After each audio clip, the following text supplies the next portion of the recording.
General, I wanted to dig into the force design issues as well. As you know, it's not without its critics.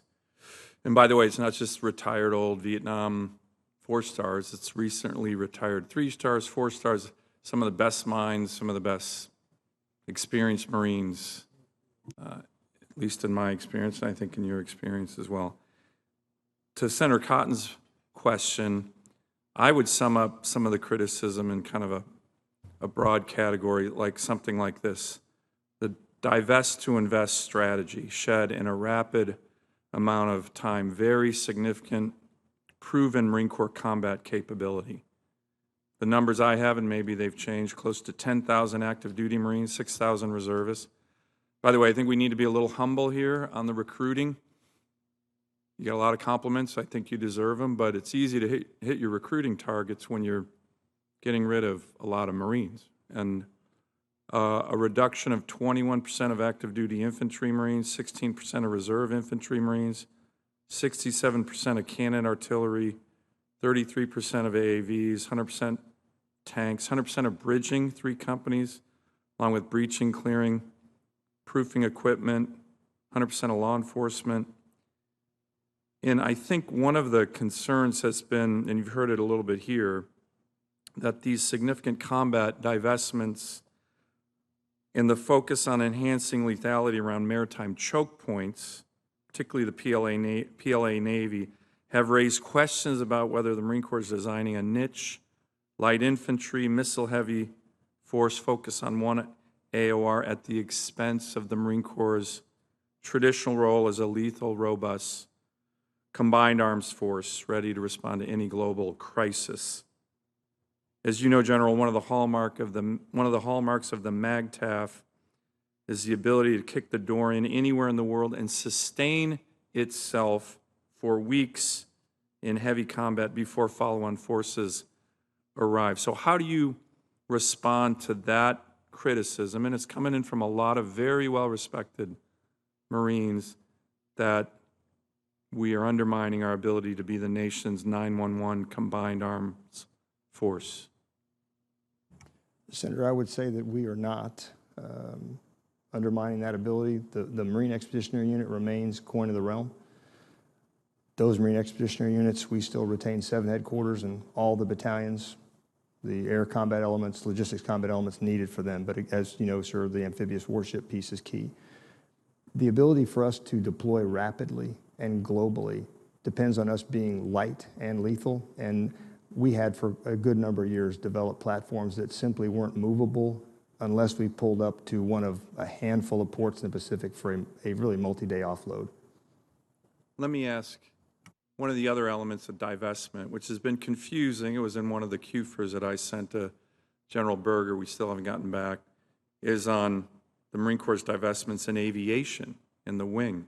Some have said with the management of these assets, it's up to 200 aircraft. Others have said it's no aircraft. Can you commit to this committee? I'm not going to ask you for the numbers now. I submitted a very detailed question, question number 44 in the QFers on what are the numbers, because that's also very important. That has nothing to do with heaviness in tanks. These are F-35s, these are CH-53s, these are Cobras. Can you commit to this committee giving us the correct number on that? We're still waiting on the other QFer from 2 months ago. Senator, if confirmed, I'll commit to you to always keep you updated on the number of aircraft total and per squadron and how we utilize them. Let me ask 2 final questions. One, very quickly, again, one of the criticisms when the Marine Corps talks about force design, they talk about forces focus on littoral amphib ops.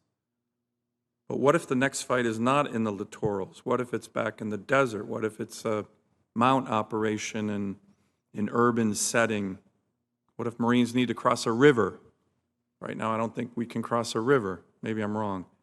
What about that? And then I have one final question. So, Senator, our premier training base remains the desert at 29 Palms. Infantry battalions continue to train there. So we retain desert training expertise. We have the largest military operations and urban training facility in the Marine Corps at 29 Palms, and we use it.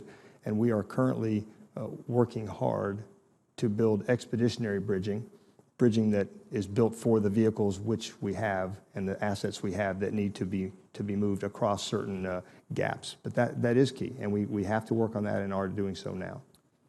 Let me ask one final question. 4 years ago, General, Alaska was a potential location for a Marine Corps UDP program. It has year-round exceptional training, year-round. Darwin doesn't right now. It has the sea and airspace to conduct training for stand-in forces, EAOB ops. It has the infrastructure in place to support rotational and a permanent presence, including the world-class J-Park Air Training Range. You heard Senator Kelly talk about Yuma. I think J-Park is maybe 10 times bigger than Yuma. It is closer to Taiwan, Japan, and Korea than Marines located in Hawaii, and I believe Darwin. It has none of the ABO issues our allied and partner nations will likely have, in my view, whether it's in the Philippines or Australia. It has better cold weather training than Norway, provides cost savings compared to other locations where you could literally get to anywhere in the world, not just the Indo-Pacific. If confirmed, will you work with this committee to once again, you were looking at it 4 years ago and then it kind of got dropped, to consider Alaska for increased training, best training in the world, by the way, joint combined, potential UDPs, and pre-position storage of materials needed to fight in the Indo-PACOM or anywhere else in the world? You can get to Alaska. You can get anywhere in the Northern Hemisphere within 7 to 8 hours if you're based in Alaska, including Ukraine, Russia, China. Can I get your commitment on that, General, if confirmed? Senator, to confirm 100% commitment, because as you described, sir, phenomenal training, as I just experienced myself when I went up there in April in this northern edge, and the F-35 pilots will tell you, they love going there because of, as you said, sir, the massive airspace available to them. So you have my absolute commitment to look at all aspects that enhance our lethality, and Alaska, I'm committed to it, sir, just as I went up there, 100% committed to you, sir. Thank you. Thank you, Mr. Chairman.